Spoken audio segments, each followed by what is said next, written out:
Hello, welcome back to a new Unreal Engine video. Today we're taking a look at how we can make a data-driven HUD using data assets, game instance, game modes, game states, various widgets, and some components to create cross-level HUDs that are easy to manage and fast to create. So let's jump right into it. Out of these list of folders here, we're going to start in the game instance. The game instance is going to have the bulk of our stuff here. So we're going to have our game instance, an interface for the game instance. We're going to have our primary data asset.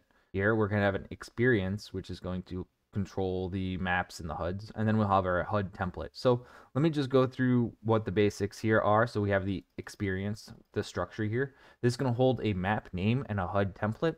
You can see that it's going to be a name and a HUD template.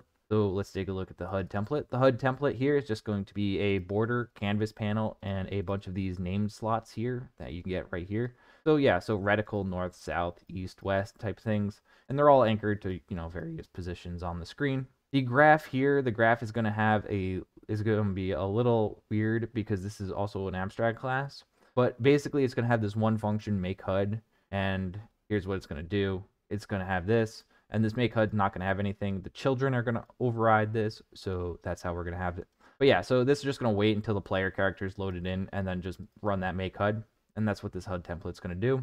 The primary data asset is going to hold the experience structure, so we'll just whatever it is. So when we create our data assets, we'll have our map names and HUD templates.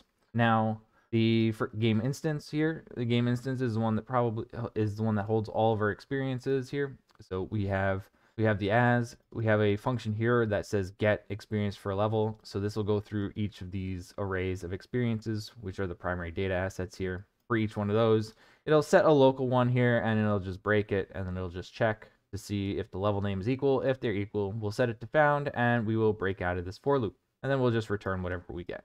Okay, pretty easy stuff here. Yep, it just holds the experiences and it has this little utility function to find the one based on the level. So that is our game instance. So now let's jump over into the game mode. So the game mode here, the game mode has its own interface.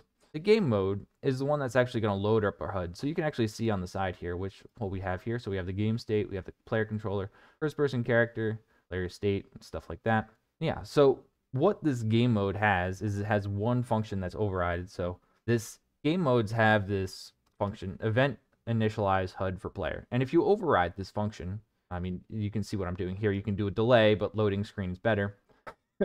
We'll go to the game state. We'll get that current experience because the game state also is going to hold the one that's basically the one that's currently loaded for our level. And we're going to break it, and then we're going to just add it to the viewport of our player. So this is how we can initialize a HUD per level almost based on the experience that's loaded in, because the one that holds the experience now is the game state. So this is the one that actually holds it. And yeah, so this is right here. So what you just do is you go to the game instance. So the architecture is that it's the game instance that holds the list of the experiences. The game state gets the individual one for the current map. That's what it's basically doing here. Get the level name, and then we're going to use that game instance to get it from the list that it holds. And then I'm just going to print a string as a test string, and then we're just going to set it. And that's all we're going to do. And then the game mode, right? The game mode is going to just delay for a little bit because for some reason, you just got to wait till the player's loaded. That's all this really means. Then once the player is loaded, you add their HUD, right? You create the HUD based on this HUD template based on whatever level was loaded in now. So now you have this architecture of these, just the game instance, the game mode, and the game state. This architecture that basically makes the HUDs automatic for you based on the levels. So now if we were to see so if I was to make like some childs of those templates, right? So let's say we have the default like FPS HUD, right? We have nothing here. We have like a main menu. So the main menu could have like some of these under this name slot here, or you can create this widget separately. It's fine. But yeah, the FPS HUD, I believe yes. Okay. Well, the FPS HUD has this other thing that I wanted to show you. The FPS HUD basically pulls from the character, because this make HUD was the parent class, right? So this is the one that waits for the character to be loaded. Once the character is loaded, I added a simple health component just to show an example. And the components that we're going to be using have this interface. I called it widgetable, I guess.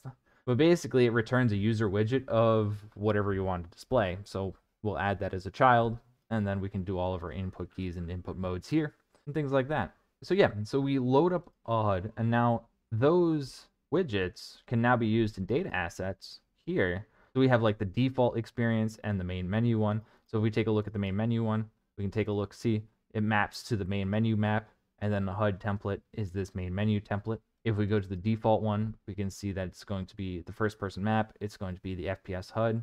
And now over in the character, since I mentioned that we have a health component, right? We have a health component on our character, simple health component on our character. The component has this widgetable, which means basically make widget returns a user widget. So that way, if any component that we want to have a widget associated with it, we have this interface to interact with it.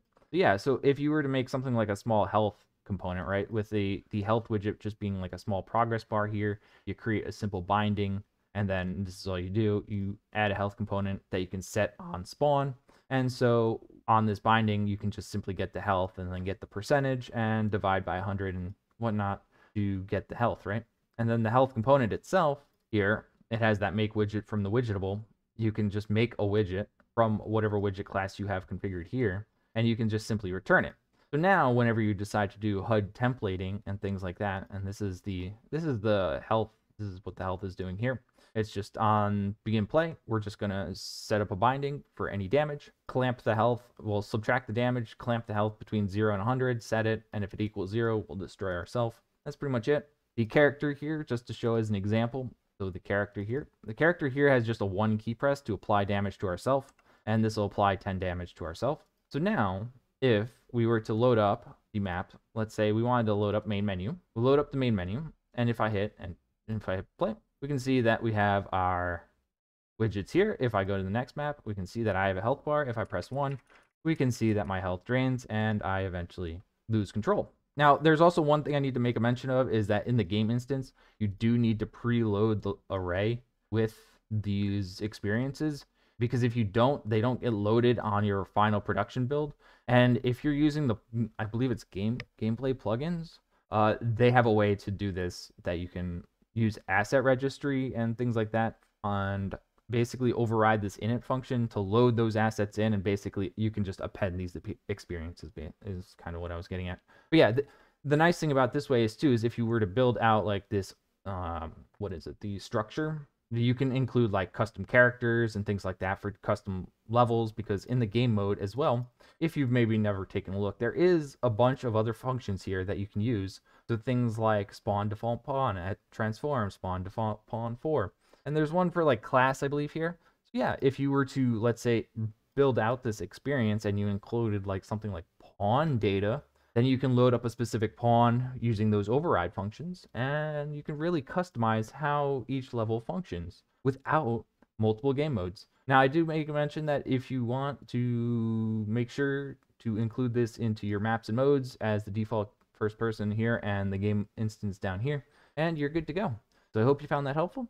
Thanks for watching, guys. I'll see you in the next one.